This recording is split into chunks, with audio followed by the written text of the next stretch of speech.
Hi guys, welcome to my channel. बहुत स्वागत है आप सभी का मेरे चैनल पर। आज मैं कलेक्टिव रीडिंग कर रही हूँ कि आपके जो भी पर्सन हैं उनकी सच्ची भावनाएं क्या हैं आपके लिए। ये कलेक्टिव टाइमलेस रीडिंग है। प्लीज़ जो रेजोनेट करे, बाकी आप छोड़ सकते हैं। Divine ancestor, master, spirit guide, please messages निकालने में मेरी हेल्प कीजिए। मेरे व्यूअर्स के जो भी पर्सन हैं उनकी करंट फीलिंग्स क्या हैं, सच्ची भावनाएं क्या हैं।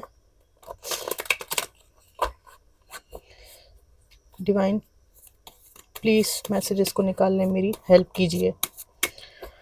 क्या है सच्ची भावनाएं आपके पर्सन की।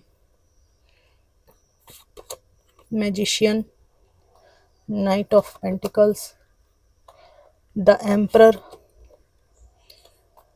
Seven of wands, three of swords, nine of swords, justice, S of cups, bottom of the deck है एट ऑफ वॉन्ड्स।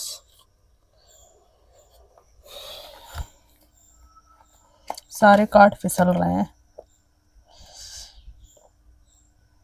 इनकी सच्ची भावनाओं में सबसे पहली बात तो ये है, इनको ऐसा लगता है कि अपनी लाइफ में जो कुछ भी ये चाहते थे वो सब पाने के लिए इन्होंने हर हथकंडा अपनाया है, दूसरों को अपने इशारे पे नचाया है और इनके पास में आज वो सब है जो इन्होंने लालसा की थी। पर यहाँ पर किसी के दिल को तकलीफ़ देकर इन्होंने ये सब हासिल किया है। इस बात का एहसास इस व्यक्ति को, इस मेल और फीमेल को है। इनकी सच्ची भावना ये है आपके लिए, ये एहसास है कि जब से आपने इनसे मूव ऑन किया है, कहीं ना कहीं इनकी लाइफ में कुछ ऐसे उतार चढ़ाव आए हैं जिनकी वजह से इनका सबसे ज़्यादा फाइनेंस डिस्टर्ब है। ये व्यक्ति बाहरी रूप से जो भी हैं अहंकार को पोषित करते हैं, कभी नहीं मानते कि इनके अंदर ईगो है, लेकिन ये बहुत ईगोइस्टिक इंसान है। अपने ईगो की वजह से ही ये अपनी जिम्मेदारियों को ढो रहे हैं, पर ये मानने के लिए तैयार नहीं है कि हाँ, ये सब जो है ये सब मेरा किया धरा है और मैंने गलत किया है। ये जानते हैं कि इन्होंने आपको थर्ड पार्टी में डाला, ठीक है, दुख में, परेशानी में इस व्यक्ति ने आपको डाला है और इनको एहसास है कि आपके दिल को किस तरह से इन्होंने चोट पहुंचाई है। काफ़ी समय से आप एक ट्रॉमेटिक लाइफ जी रहे हैं, बहुत कठिन वाली जीवन जी रहे हैं आप, लेकिन यहाँ पर इस व्यक्ति ने जो कर्म करना था वो कर लिया है आपको धोखा देकर।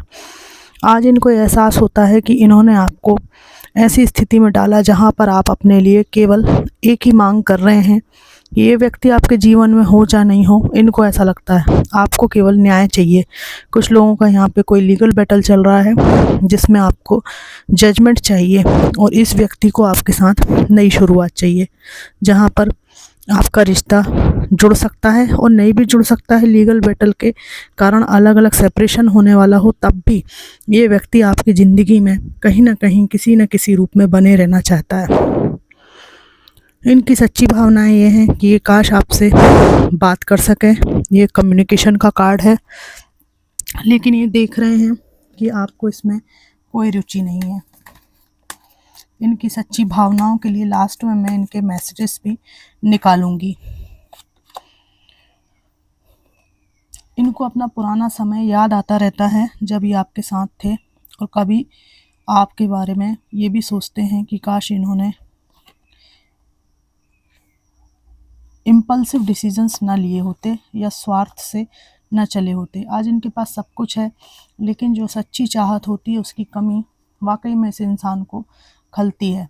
इनकी सच्ची भावनाओं में ये भी है कि आप अपने लाइफ में इनके बिना भी बहुत हिम्मत से काम ले रहे हैं और ये कहीं ना कहीं आपकी इज्जत करने के लिए मजबूर हैं। रिश्ते में रहते हुए इज्जत नहीं की इन्होंने, है ना, लेकिन आपका ये जो तरीका है कि आपके बिना भी मैं जी सकती हूँ या जी सकता हूँ, इसके बाद इनको आपकी इज्जत करनी पड़ रही है।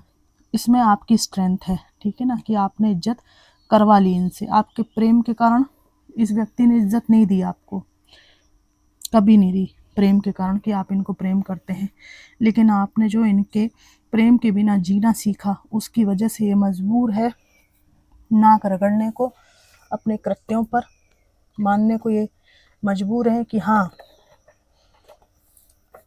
इनके बिना भी आपका काम चल रहा है और बहुत बढ़िया से चल रहा है। आपने इनको अपनी स्ट्रेंथ मनवा के छोड़ा है और आज की स्थिति में ये व्यक्ति आपके साथ नई शुरुआत करने के सपने देखते ज़रूर हैं, पर ये सोच चिंतन में ही रात गुजार देते हैं, क्योंकि इनको लगता है कि आप उस स्टेज में हैं अब जहाँ पर इनके हजार गलतियों को, मूर्खताओं को आप माफ़ कर चुके हैं, लेकिन जहाँ पर आपकी जगह इन्होंने किसी और व्यक्ति को रख लिया है, वहाँ अब आपके जीवन में कोई भी द्वंद्व, कोई भी सवाल, कोई भी इल्यूज़न इनको लेकर नहीं बचा है। आप बिल्कुल क्लियर हो गए हैं। आई डोंट अंडरस्टैंड, मैं समझ नहीं पा रहा हूँ या समझ नहीं पा रही हूँ। ठीक है ना, कैसे समझ पाएंगे? खुद की मचाई हुई गंदगी खुद ही को समझ में नहीं आ रही है।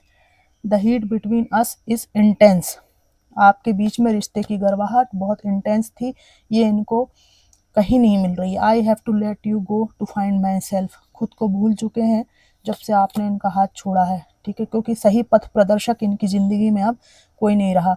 यू डिज़र्व बेटर, ये कह रहे हैं कि आप हमेशा से ही कोई अच्छा पर्सन डिज़र्व करते थे, ये आपके लायक नहीं है। कॉम्प्लेक्स आ गया इनको।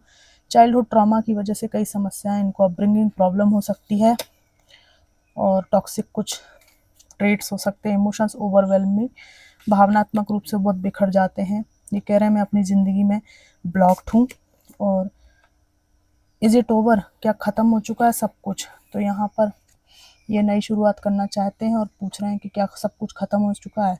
तो क्या है, इंसान का ये तरीका जो है ना, ऐसा ही है। उनको लगता है कि कोई प्यार करता है किसी से, प्रेम में है, तो वो इतना प्रेम करेगा कि उसकी जगह भी आप किसी को रख लेंगे ना तब भी प्रेम करेगा। हाँ, तो ये बात कई हद तक सच हो सकती है, मन में रहता है प्रेम, लेकिन इंसान जो है ना, ऐसी हरकतों के कारण, भाई प्रेम ही ये चाहता है कम से कम कि सामने वाले के लिए मैं रहूं। अब सामने वाला जो है मेरी ही जगह किसी और को रख ले अगर, तो फिर वो प्रेम का अचार डालें क्या? तो यही घटना ये आपके साथ करके आपसे अपेक्षा करते हैं कि कहीं ना कहीं आपके दिल में प्रेम होगा। तो दिल में प्रेम था जब तक ये आपको केंद्र में रखकर कुछ भी कर रहे थे भले आपके साथ, लेकिन अभी किसी और को केंद्र में रखकर आपकी ज़िंदगी को कचरा अगर कोई बनाएगा तो आप बर्दाश्त नहीं करेंगे। ये बात इनको आपकी स्ट्रेंथ से समझ में आ गया है। आपने बता दिया इनको कि भैया इतना ही झेल सकते हैं हम, आपको प्रेम के नाते अब नहीं झेल पाएंगे, क्योंकि अब हमें इस चीज़ से पीड़ा हो रही है ना। प्रेम तो भाई आपसे भी अपेक्षा थी कि आप भी करें मेरे प्रेम के बदले। अगर मैं आपकी जगह किसी और को रखूं तो कैसा लगेगा आपको? तो पैमाने भिन्न भिन्न होने से आपका दिमाग ख़राब हो गया है बिल्कुल, और आप इनको बिल्कुल भी इंटरटेन नहीं कर रहे हैं। तो ये पूछ रहे हैं कि क्या सब कुछ ख़त्म हो चुका है?